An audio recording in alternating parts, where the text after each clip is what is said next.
ngarutse mu ijwi ry'ihumure, mbasuhuza, mbasabira umugisha, mbasabira imbaraga z'Imana, mbasabira gukomerera mu Mana.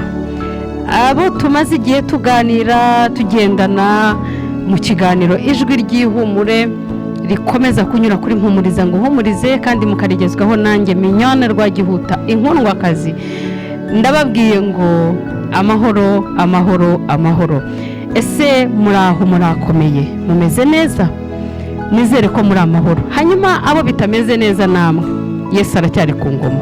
Ushobora kuba urwaye, ushobora kuba ufite ibibazo mu buryo butandukanye. Burya ku isi nta muntu ushobora kubura ibibazo, ntago bibaho. Ushobora kuba utunze, ufite amafaranga, ariko ntubure ikibazo waba ufite mu buzima kikubujije amahoro.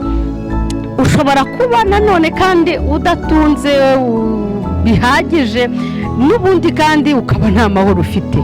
Rero hejuru y'ibyo byose navuga ngo burya icy'ingenzi ni ukugira Yesu muri wowe. Ese Yesu muri kumwe? Waramwemereye, waramwakiriye? Turacyari rero mu ijwi ry'ihumure, ariko n'ubundi tuganira ku gakiza k'Imana. Tuganira ngo mbese uko twatangiriye tubivuga, hari ikiganiro n'ubundi twakomeje tuvuga tugenda tuganiraho kwakira Yesu Kristo nk'umwami n'umukiza mu buzima bwawe. Wamara kumwakira ukamugirira icyizere, wamara kumugirira icyizere ugakora iki? Ukamutegereza. Haleluya. Kandi ukamutegereza utari mu busambanyi, ukamutegereza utari mu byangwa n'amaso ye, ukamutegereza utari mu magambo, ahubwo ukamutegereza mu kwizera, ukamutegereza mu gukora ibyo gukiranuka. Haleluya.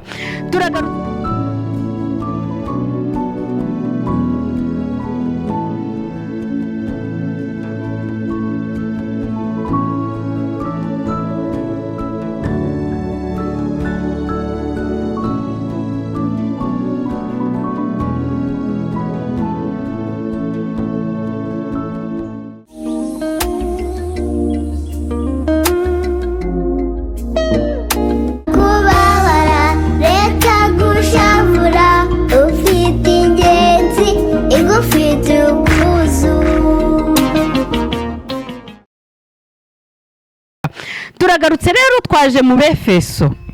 twaje mu Befeso tugendane ku bafite Bibiliya hafi aho ngaho mwiteguye.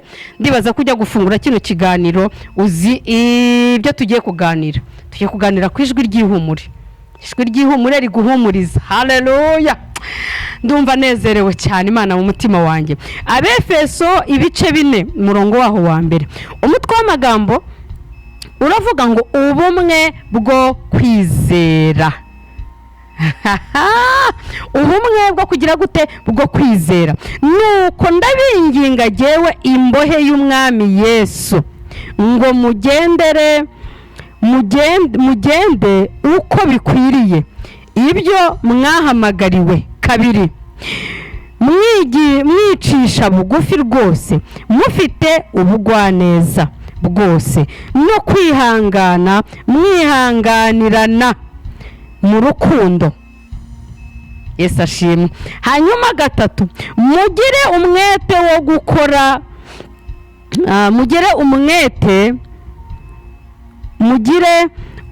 wo kugira gute? Umwete reka nongere nsubiremo umurongo wa 3. Mugire umwete wo gukomeresha ubumwe bw'umwuka, umurunga w'amahoro. Yesu ashimwe cyane. Aya magambo ntabwo ari ayanjye, aya magambo navuye mu buhanuzi bw'Imana ariyo Bibiliya. Imana ishimwe. Nawe niba ufashijwe nkanjye uvuge ngo amena. Umutwe w'amagambo ejo uravuze ngo ubumwe bwo kwizera. Nuko ndabinginga jewe imbohe y'umwami wacu Yesu. Ariko Mana we, ngo mugende uko bikwiriye ibyo mwahamagariwe. Tugende uko bikwiriye uko twahamagariwe. Ariko reka nkubaze, wahamagawe ute? Nahamagawe nte? Twahamagawe dute? Igihari twarahamaga twahamagawe na Kristo ngo tumwakire, twahamagawe na Kristo ubwo namaraga kwemera nkakira, ubwo namaraga gukizwa, ubwo namaraga kwatura nkavuga ngo mwami ndakwakiriye mu buzima bwanjye, ubugingo bwanjye n'umubiri wanjye byose ndabiguhaye, nemeye kugendera mu nzira yawe. Uyu mugabo nawe Pawulo yaravuze ngo jewe imbohe, wowe uri imbohe yande? Uri imbohe yande? Uri imbohe ya Kristo cyangwa uri imbohe ya Satani? Ibyo wowe urabyibwira, jewe nta kintu uri bumbwire. Wowe ku giti cyawe uraza gutekereza uvuga ngo se nshimye nuko Pawulo avuze ngo jewe imbohe ya Kristo. Wowe uri imbohe yande? Haleluya. Ariko ndagira ngo ubohoke mu izina rya Yesu. Niba hari naho Satani yarakuboheye, ubohorwe mu izina rya Yesu, wakire Kristo nk'umwami n'umukiza mu buzima bwawe, nurangiza uhindukire ube imbohe ya Kristo. Amina, amina. Kuba imbohe ya Kristo nta gihombo kirimo, kuba imbohe ya Kristo nta kwicuza. Haleluya. Kuba imbohe ya Kristo ni by'umudendezo, ariko kuba imbohe ya Satani, nshuti yanjye wowe ugifite ahantu uboheye mu mwijima, mu mbaraga z'umwijima, nagira ngo nkubwire ngo imbaraga za Yesu nizikuvaneyo. Aka kanya ndakwaturaho gukira, ndakwaturaho agakiza, ndakwaturaho ubutsinzi, ndakwaturaho umugisha, ndakwaturaho ubuzima buzira umuze. Haleluya, haleluya. Twagiye ku murongo wa 2 ngo mwicisha bugufi rwose. Amen. Haleluya. Mwicisha bugufi rwose. Ushaka kwibaza kwicisha bugufi ni gute?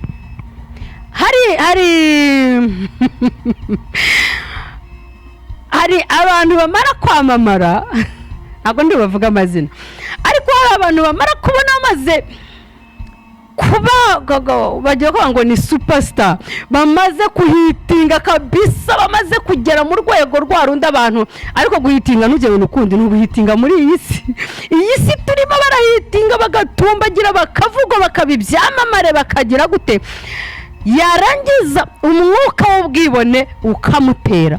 Iyo amaze kugira umwuka w'ubwibone rero burya ntaha n'abagihuriye na Kristo, kuko Kristo ntabwo ajya akunda abantu bishyira hejuru. Hano yatubwiye ngo muzi uko mwahamagawe mwicisha bugufi. Niba uri umuririmbyi ucishe bugufi, ukaba ufite ijwi ryiza, ukaba ubizi neza ko mu rusengero wanyu utabonetse, ukaba uzi neza ngo uri umuhanuzi utabonetse, ukaba uzi neza ngo uri umubwirizabutumwa utabonetse, ubwibone bukagukubita mu izina rya Yesu Kristo waducunguje amaraso. Reka ubwo bwibone kubita hasi izo mbaraga z'umwijima, ziba ziragukura mu bwiza bw'Imana, ziba ziragukura mu mavuta, ziba ziragukura mu gukomera kw'Imana, ziba ziragukura mu cyubahiro cy'Imana, ahubwo ziba zirakumanura ikuzimu. Lalelebo sayikelebo indetayini. Reka nkubwize ukuri shuti mwene data, hano ijambo ry'Imana atubwira ngo tuzi ko twahamagawe ariko ngo twicishije bugufi. Impano yawe ntabwo ariyo yanje, ariko mu mpano yawe gerageza uce bugufi, mu mpano yanjye gerageza nce bugufi. Haleluya. Uko twahamagawe tugire gute, duce bugufi. Ntabwo waca bugufi udafite Kristo rero. Icyo ndacyakibabwira, ntabwo waca bugufi Kristo atari muri wowe. Ariko Kristo niba ari muri wowe, ukaba waramwakiriye, ukaba waramwemereye, ukamubwira uti habura ubwenge bwanjye habone ku bwawe, habura ubwiza bwanjye habone ku bwiza bwawe, habura imbaraga zanjye haboneka imbaraga zawe. Haleluya. Aho uri mvugira ngo Imana nishimwe. Aho hantu rero uzaba wamaze kunesha umubi, uzaba wamaze kunesha wa mwuka wabwibone, uzaba wamaze kunesha wa mwuka wo kwishyira hejuru. Wowe ratuzicire bugufi, uzicire bugufi muko wahamagawe. Yesu nashimwe cyane. Haleluya. Ngo tugira gute, twicisha bugufi rwose.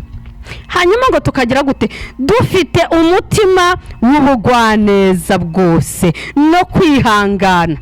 Yego, dufite umutima w'ubugwaneza. Hanyuma twamara kugira ubugwaneza tukihangana. Hanyuma yo kwihangana, agira ngo wumve, ushobora kwihangana ukihanganira ibigeragezo byawe ukabishobora. Ukagerageza ukihangana, ukimunyamunya, ukagira wagenda mu nzira ntagire n'umenye ibyawe, ariko kandi bahise badushyiraho ngo tunihanganiranire. Unyihanganire nanjye nkwihanganire, kubera yuko uko tugenda nuko tubayeho ubuzima tunyuramo twihanganiranire. Yesu ashimwe cyane. Nuramuka ubonye hari umuntu hariya ufite ukuntu ari agenda, ufite ukuntu ariho yitwara, rwose pe nibyo mwegera. Niba ubona ari ibintu bidahesheje Imana icyubahiro, umubwire uti mwene data, ugende mu bugwaneza, ugende waciye bugufi, umubwire uti rero nshuti yanjye, ntabwo ari ukunguka bakizwa. Ni ukuri niba warakijijwe, ntabwo ari byiza yuko ugenda ngo ugiye mu kabari. Hari n'abasigaye bafite style yo gufata fanta coca, yicaye mu kabari yasohotse agafata fanta coca, yarangiza agakubitamo, babyita ngo iki, babyita sinzi ukuntu babyita, bya bindi by'amazi, bya bindi by'amazi bimeze nk'amazi ni kanyanga, waragiye yego, aha yego, agasukamo yarangiza agakubita mu mufuka.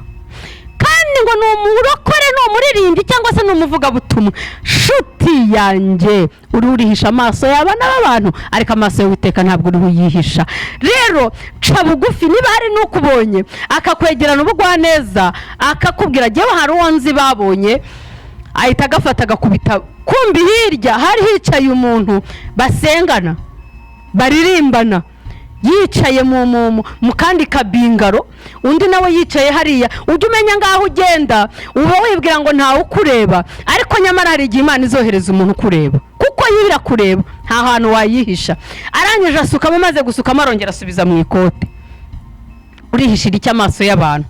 Niba ukizwa, niba wakira Kristo mwakira. Niba wumva bitarakuzamo, igendera winywere wiyinike. Nakubwira iki? Unywe rwose kabisa ushira inyota. Niba ari gusambana ugende usambane, niba ari ubujura ugende wibe, ariko niba ukijijwe reka kuvangavanga. Yesu ashimwe cyane. Twihanganirane, dukomerane, dukomezanye muri uru rugendo. Imana yacu ishimwe cyane. Oh haleluya. Ngo twihanganirane mu rukundo. Gatatu, mugire umwete wo gukomeresha ubumwe bw'umwuka, umurunga w'amahoro. Yesu ashimwe cyane. Birashoboka yuko ushobora kubona mugenzi wawe ukamubona muri ubwo buryo, ukabona muri iyo situation, kandi wari umuzi nk'umuhanuzi w'icyamamare. Tujya tubabona kuri social media batwitse, hariho hashya pe, hahiye bahatwitse, ukabona umuntu ari aravuga ibintu nta Bibiliya, ntabwo ari habikura mu ijambo ry'Imana, yarangiza akavuga ngo arahanuye.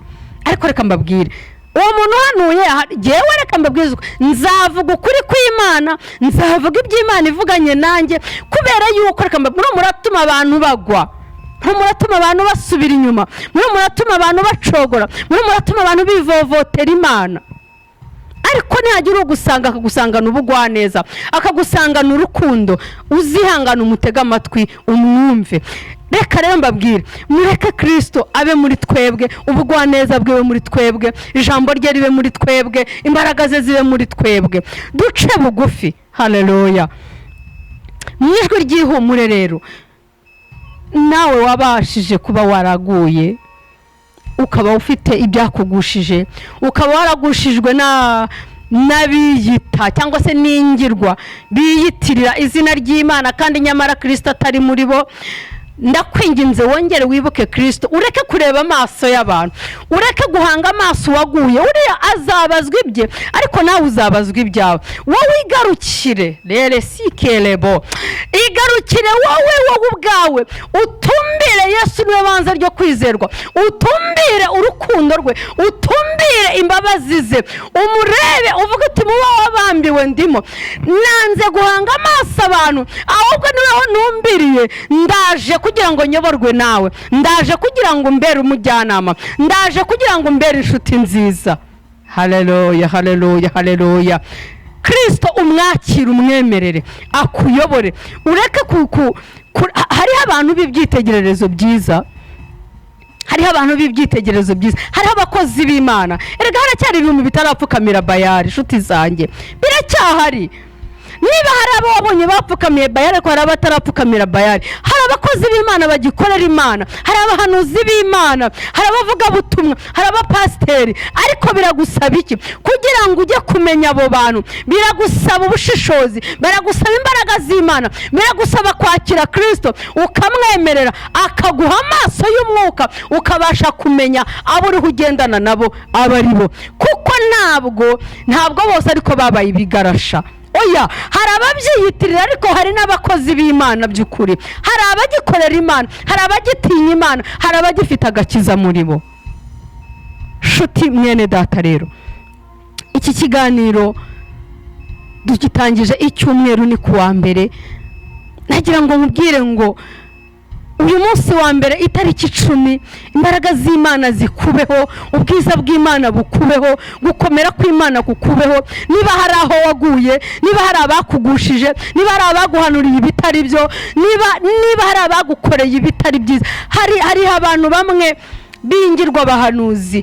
Hari umuntu umwe w'umumama mukuru ukuze, bigeze kumufata baramukubita barasohora. Noneho tubajije umuntu wari uri gukubita asohora, arangije aravuga ngo yabonaga ngo ari umwanda wo muri toilette. Ibigarasha birahari, ariko n'abakozi b'Imana barahari. Shuti mwene data, niba warahuye n'abo ngabo, reka kugwa, wikwihakana Yesu. Yesu ntabwo ari we wabikoze, ahubwo egera Yesu akuyobore, akwereke inzira y'ukuri, kuko niwe bugingo, niwe soko y'amahoro.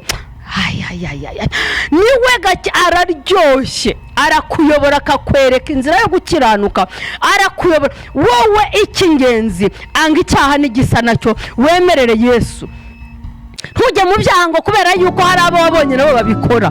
Oya, uzabazwa ibyawe nabo bazabazwa, wowe uzabazwa ibyawe, n'abari uriho ubona bazabazwa ibyabo. Noneho rero wowe hagarara ku izamu ryawe, umenye uwo wakiriye, umenye Yesu uri muri wowe. Uwo nguwo niwe wenyine banze ryo kwizerwa, niwe gakiza kawe, niwe mbaraga zawe, niwe uzabasha, niwe uzatuma ubasha kunesha ibi byose.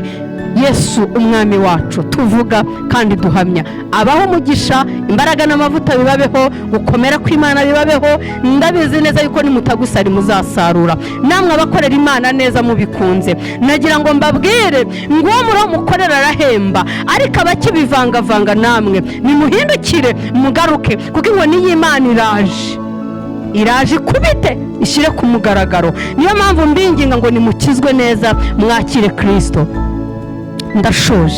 Ndashoje kandi mu gusoza kwanjye ndababwiye ngo Yesu waducunguye aze mu mitima yanyu, azabane namwe, azabigaragarize, azahindura imibereho, azahindura ibyananiranye. Imana y'amahoro ibaha umugisha. Tuzasubira kuwa gatatu. Amahoro ya Yesu aganze muri mwebwe. Amen.